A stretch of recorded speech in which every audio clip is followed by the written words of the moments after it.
有粉丝提议啊，希望我拍一个华为平板跟苹果平板一个信号对比啊。其实，在信号方面呢，维修师傅心里是有底的哈。但是呢，粉丝还是说希望能扬一下国威哈。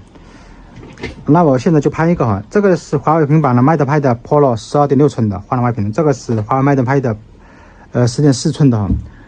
这个是苹果平板是 iPad 6的哈。这平板呢只能对比 WiFi 信号啊，看一下 WiFi 信号。这是现在是搜索啊。这个是还可以哈，其实苹果机这个还可以，但是对比华为来讲，看这么多哈，然后这是到底的，再让它搜索一下，看能不能搜索到啊？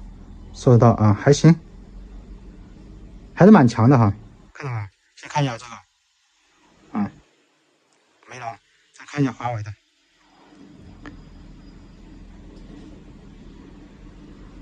简直强的一塌糊涂，看到吧？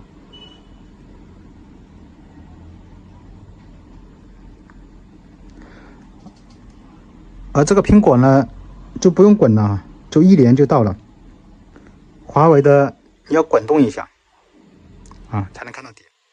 这是华为 MatePad Pro 12.6寸的，然后看一下这个啊，这个是 MatePad 10.4寸的啊。信号对比，这个信号在信号方面呢，华为平板吊打苹果的。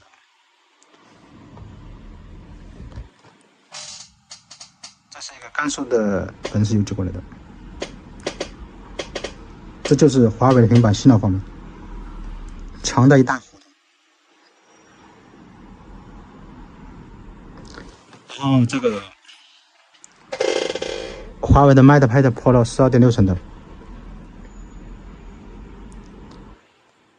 这个要滚动好几下才能看完这个 WiFi 的那个搜索了多少个哈，然后看苹果的，这个苹果的都不用滚动，就是这么一页就能看完啊。华为的你还要滚动一下，所以说在信号方面呢，国产的华为的是比苹果的好很多哈。如果大家不信的话，如果自己有这个平板，有华为的平板跟苹果的平板，可以做一下对比啊。